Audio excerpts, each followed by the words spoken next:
And I'm just gonna put this out there, to be honest. I'm a barber, been cutting hair for 17 years. I live in Miami, came from Boston.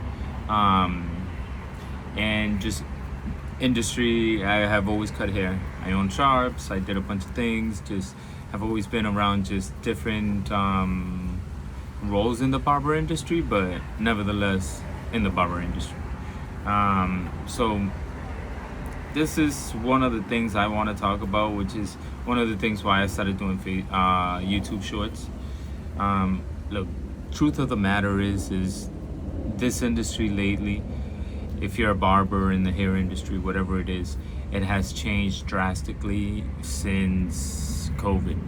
Now, to say that is obviously you've seen $100 haircuts because barbers were risking it. Why? Because if we're not cutting hair, we're not making money. But that brought the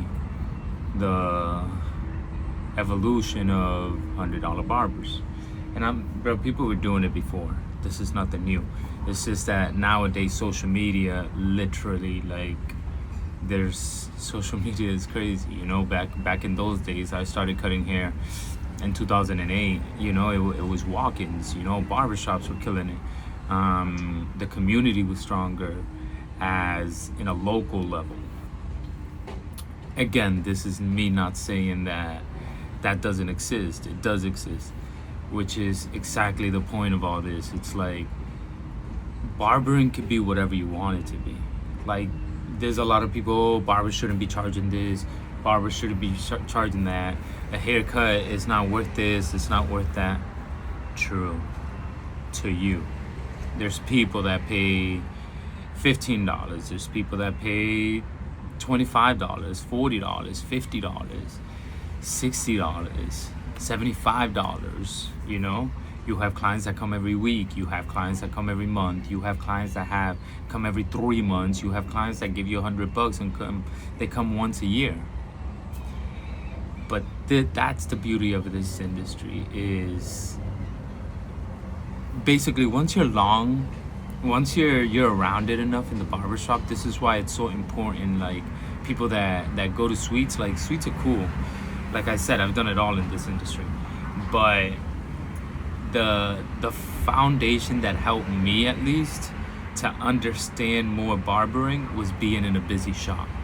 Because a busy shop, it exposes you to what not to do as a barber, like what not to say as a barber. And I say all this why? Because, like, bro, like, other clients and other barbers are watching you, vice versa. You're watching other barbers, other clients. So there you see how clients start kind of like, you could just tell more in the game of barbering, and just as just life in general. You work a 9 to 5. You know what I mean? Like, you're gonna watch how your other people work, and you see that it's all the same. It's all the same. Barbering is you make your money as you go. Like a lot of people say, oh, I'm gonna do barbering so I can be my own boss. Cool. And that to you might mean, you know what, I only want to work 4 days a week. I only want to, cool, bruh, do it, right? Like, that's the beauty of it. That's the trade-off, right? But in my experiences, I always just kept pushing for changing my clientele periodically. What I mean by that is, like, being in a barbershop teaches you that type of strategy, right? Like, do you want to get stuck and pay and have people that only pay you $20? Keep cutting the same people and don't make space for any other new clients. What do I mean by this? Like, give yourself gaps. So when walk-in comes in, and there's always a hidden gem. And if you're in a walk-in barbershop, or like if you're in a barbershop that makes appointments for you, and you get new people coming in, and they charge, let's say, 50% commission, but they get you clients, and that's how you're building your clientele. Like, understand there's a lot of avenues in this industry, in this business. And again, when I say this, it's the same thing with cars. If you sell cars, are you going to sell Hondas, or do you want to sell Range Rovers? You know what I mean? Like, we can argue Range Rovers don't sell as much as Hondas do. Cool, yeah, you're right. But also, I'm sure the commission on a Range Rover is a lot better than the commission on a Honda Accord. And that's just, it's just facts, you know what I mean? So again, this just applies to life, really, or anything that you're doing. And barbering, bro, if you're in a barbershop that they're giving you clientele and they're feeding you clientele, whether it's walk-in, whether it's appointment, whether whatever it is, understand that you always want to be a student. Understand that you always want to be able to learn from the game. That's what a barbershop teaches you. Am I telling you to stay at a barbershop or whatever? No. But barbering has its ways that if you move correctly, yo, you can attract all clientele that pays you $100.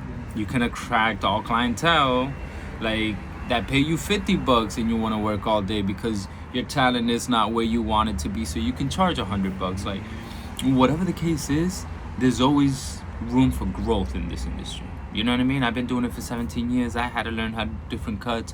When I was starting, these cuts were in style where it was longer on top, boom, boom, boom. When I started cutting hair in 2008, everybody wanted it too. So when these haircuts came around, I knew it because I went to school, to barber school.